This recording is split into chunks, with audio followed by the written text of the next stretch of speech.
Bismillahirrahmanirrahim. Alhamdulillahirabbil alamin wa bihi nasta'in wassalatu wassalamu ala asyrafil anbiya'i wal mursalin wa ala alihi wa sahbihi ajma'in. Assalamualaikum warahmatullahi wabarakatuh. Salam sejahtera dan salam sejahtera satu Malaysia. Yang berhormat Datuk M. Saravanan, Timbalan Menteri Belia dan Sukan Malaysia. Yang berhormat Datuk Taufik Tintingan, Menteri Belia dan Sukan Negeri Sabah. Yang berhormat Datuk Syarul Zaman bin Yahya, Exco Belia dan Sukan Kerajaan Negeri Perak. Yang berhormat Datuk Zaiful Bahri bin Idris, Exco Belia dan Sukan Kerajaan Negeri Sembilan. Yang berhormat Tuan Jamil Saad, Exco Kerajaan Negeri Perlis.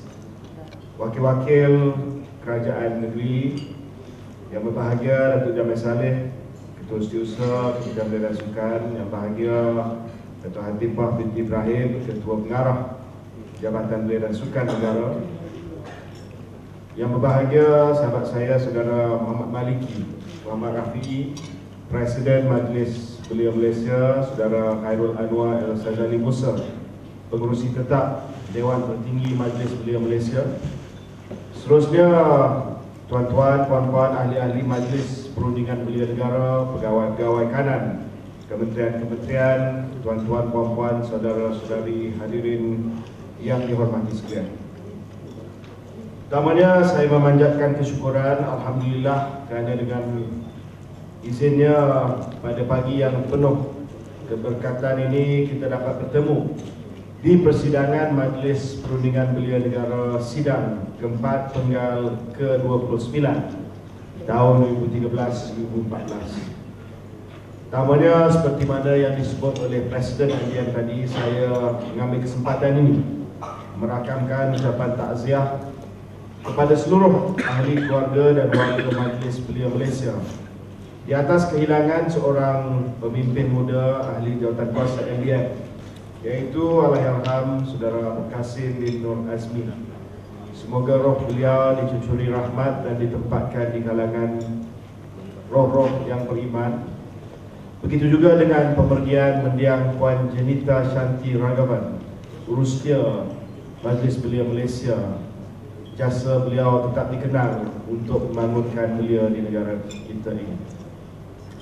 Sidang hadirin yang saya hormati sekalian, bertepatan dengan suasana akhir tahun pada tahun 2014, persidangan ini merupakan landasan yang sempurna bagi ahli-ahli majlis untuk membahaskan isu dan usul yang berkaitan pembangunan belia dengan mengambil kira pendekatan yang telah pun dilaksanakan oleh kerajaan dari permulaan tahun 2014 sehingga kini. Seperti persidangan yang lepas juga, saya amat berharap agar persidangan pada hari ini seharusnya membuahkan usul yang bernas dan juga menyeluruh untuk kita melihat bahawa belia dapat memacu pembangunan negara bagi masa dan waktu yang akan datang. Saya secara peribadi ingin merakamkan ucapan terima kasih pada pimpinan Majlis Belia Malaysia yang sedia ada.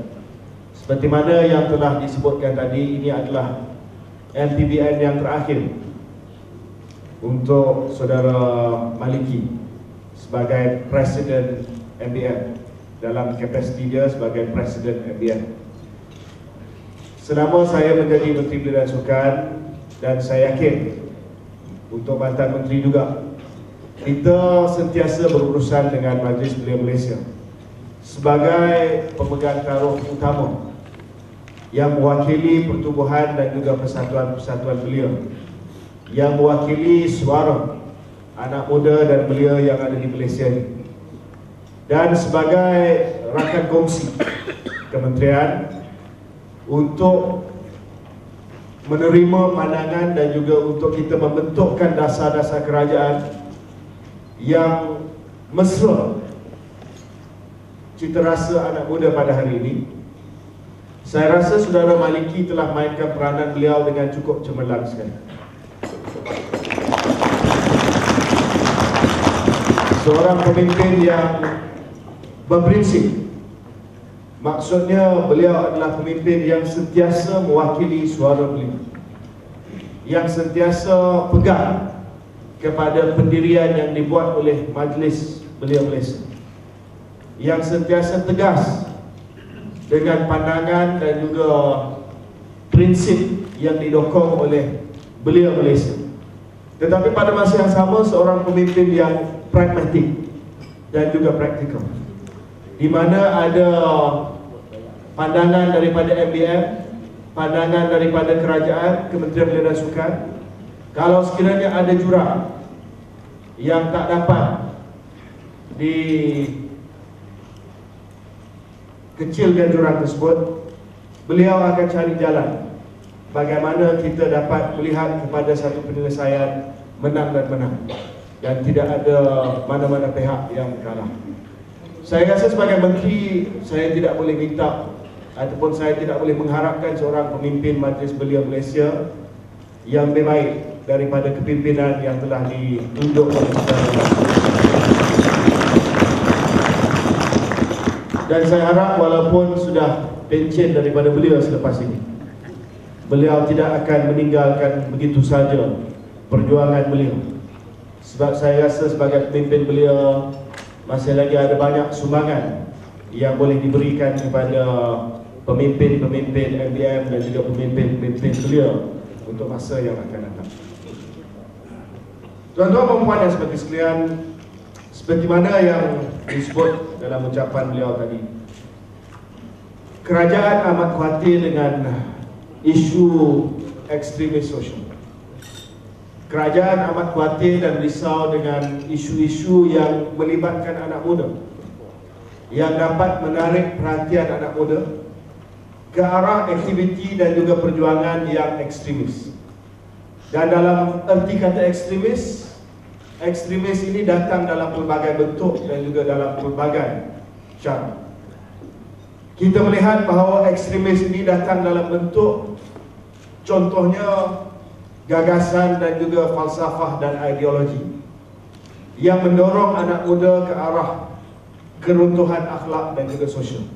Itu kita anggap sebagai ekstremis.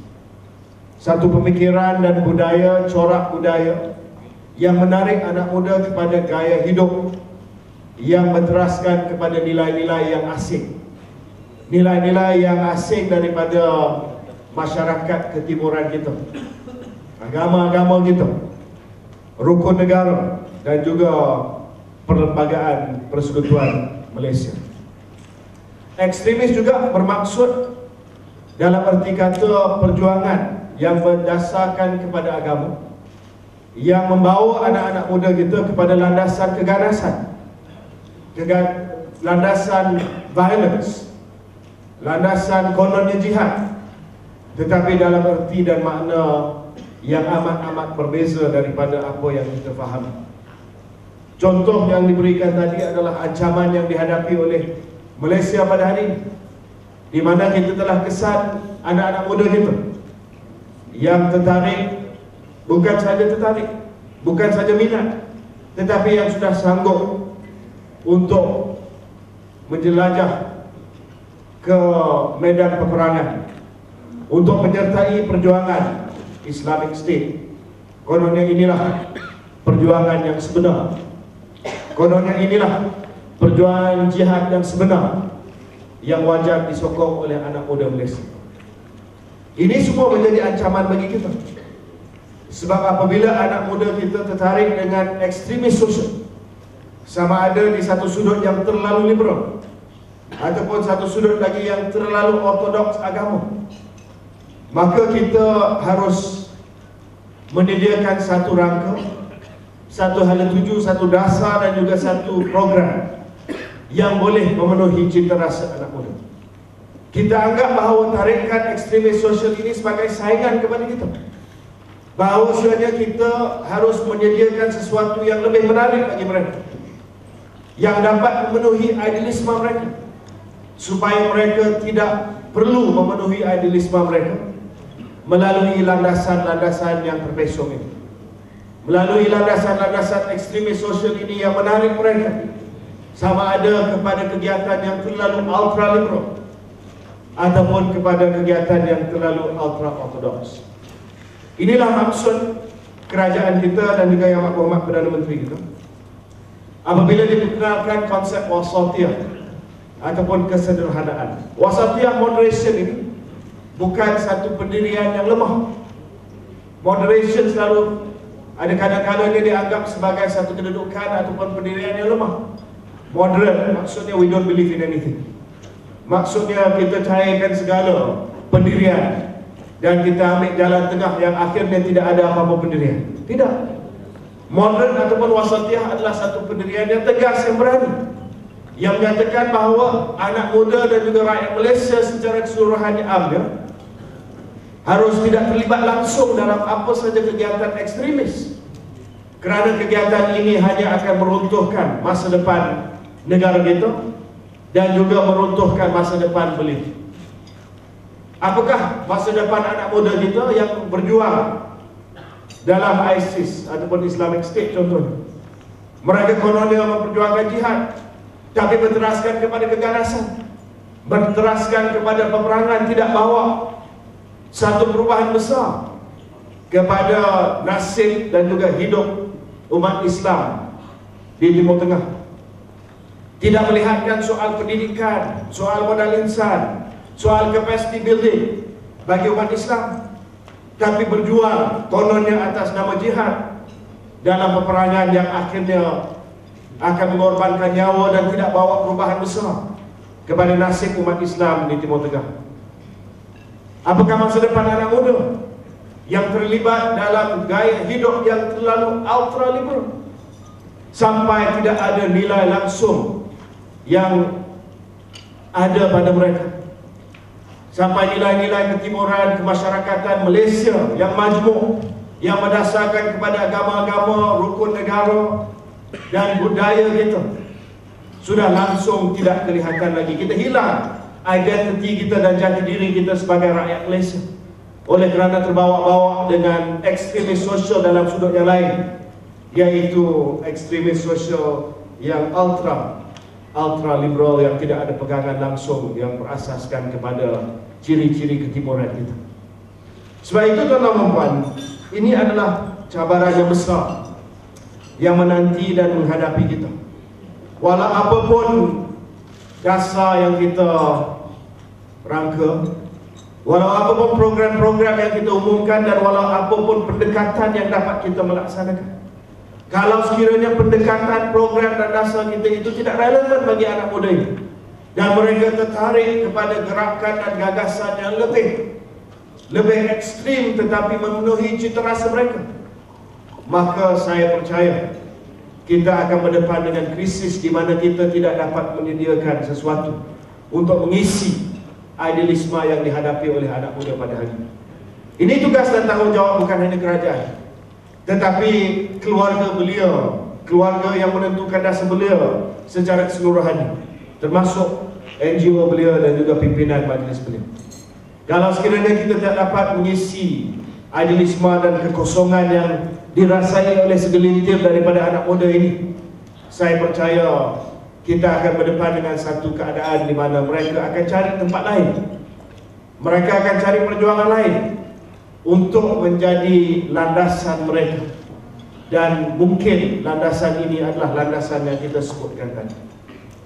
Sebab itu tuan-tuan dan puan, alhamdulillah, apabila kita berdepan dengan keadaan di mana kita rasa dan kita sedari bahawa ada realization, kita harus melihat semula kepada pendekatan kita, supaya pendekatan kerajaan dan juga pimpinan majlis beliau sentiasa relevan kepada kehendak anak muda pada hari ini. Kita syukur kerana dalam pembentangan belanjawan negara pada 10 hari bulan 10 oleh Yang Amat Berhormat Perdana Menteri kita dalam kapasiti beliau sebagai Menteri Kewangan, Kita melihat bahawa pembentangan itu telah pun memberi satu tempat yang begitu istimewa sekali bagi pembangunan beliau. Saya dah lama ikut pembentangan dan juga ucapan belanjawan di Dewan Rakyat. Dan biasanya beliau ini paling banyak pun dia akan dapat 2 paragraf saja ataupun 3 peringkat saja dalam ucapan belanjawan negara.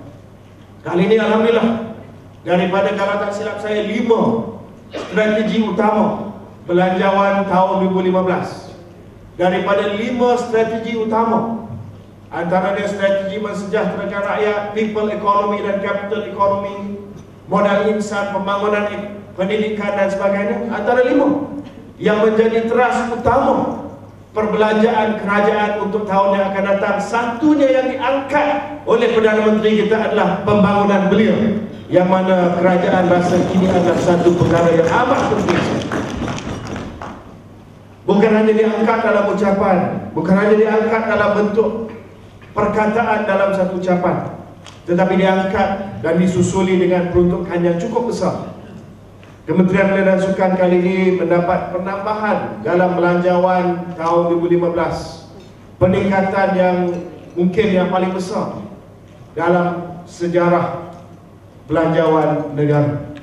Daripada peruntukan yang disebut oleh saudara Maliki tadi sama dengan satu program, iaitu PLKN, Kementerian Belia dan Sukan pada tahun 2015 akhirnya sudah dapat menyertai kelab 1 bilion ringgit, iaitu peruntukan hampir 1 bilion ringgit. Sebelum ini kita lah satu-satunya ahli tunggal kelab under 1 bilion ringgit, Kementerian Belia dan Sukan.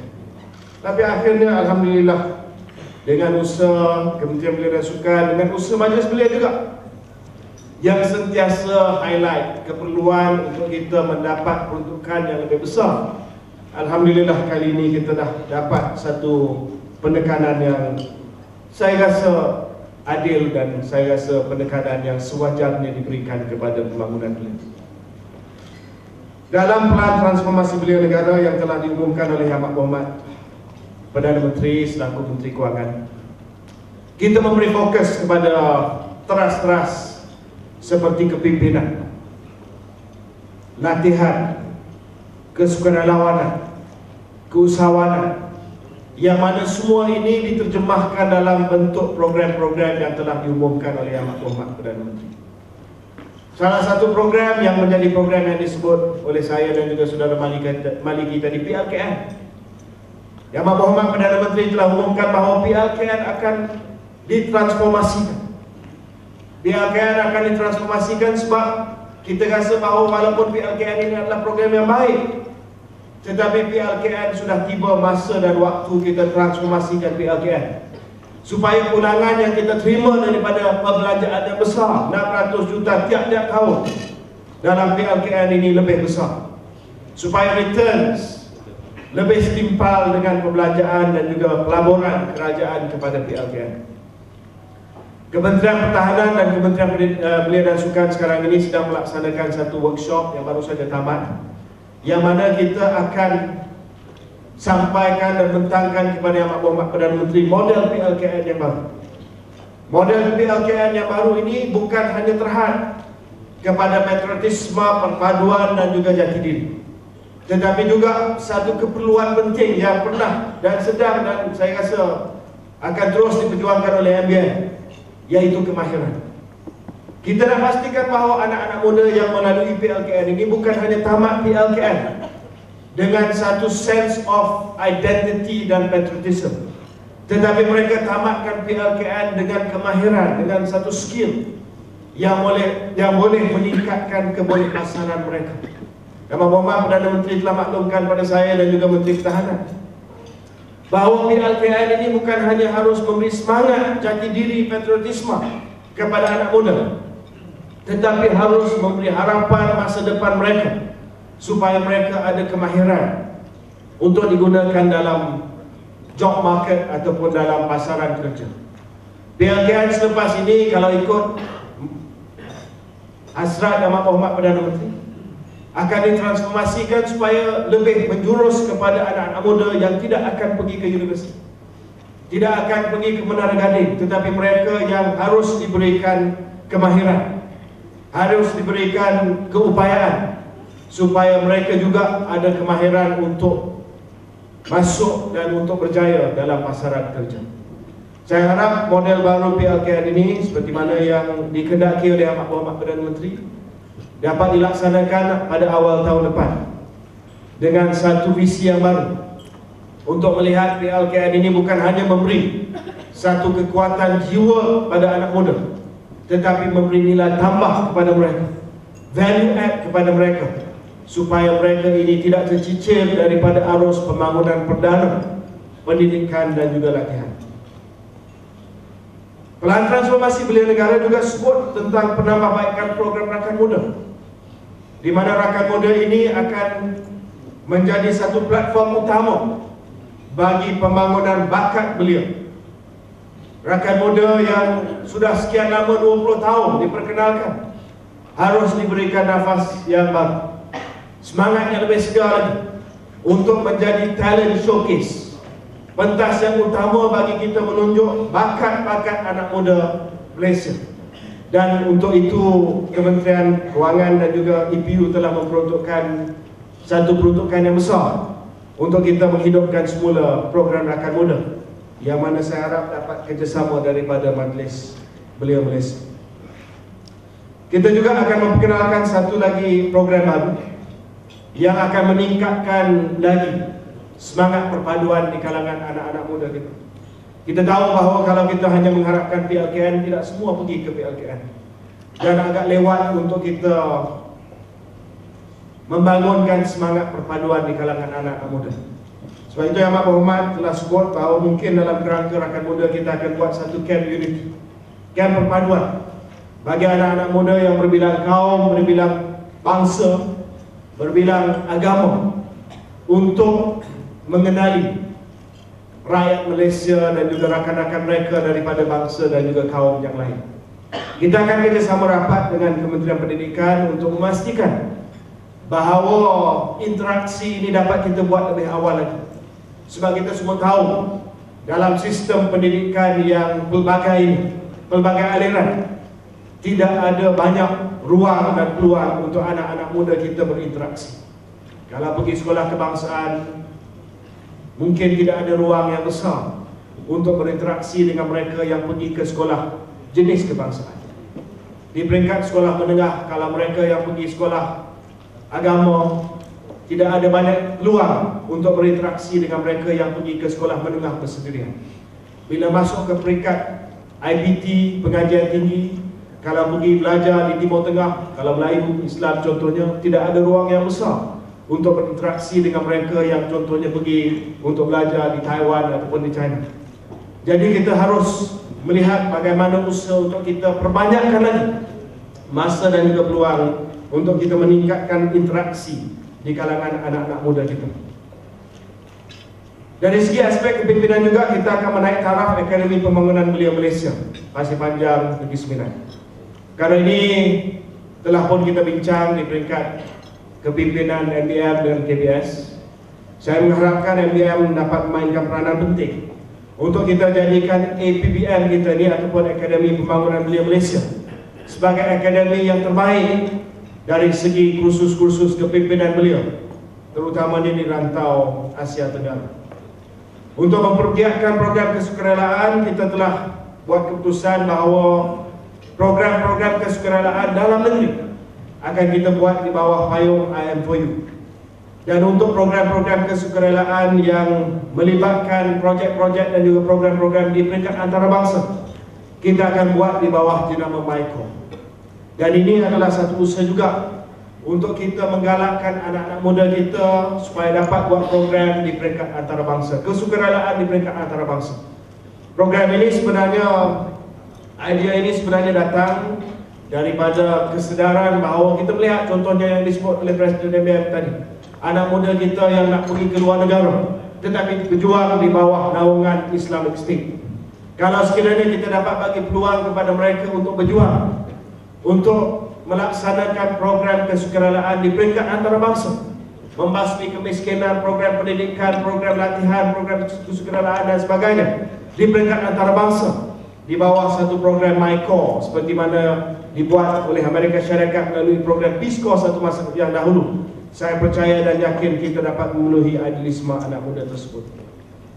Selain daripada itu, kita melihat dalam keusahawanan dan juga dalam bidang untuk membangunkan belia melalui program-program keusahawanan, ada banyak pengumuman yang telah dibuat oleh Amat Berhormat Perdana Menteri, dan meningkatkan keupayaan dan kemahiran belia melalui program transformasi IKBN yang melihat kepada peningkatan kebolehpasaran anak-anak muda IKBN, meningkatkan lagi silibus dan juga penyampaian pengajaran yang kita buat di IKBN dapat kita laksanakan seperti mana yang telah diumumkan dalam ucapan Yang Amat Berhormat Perdana Menteri.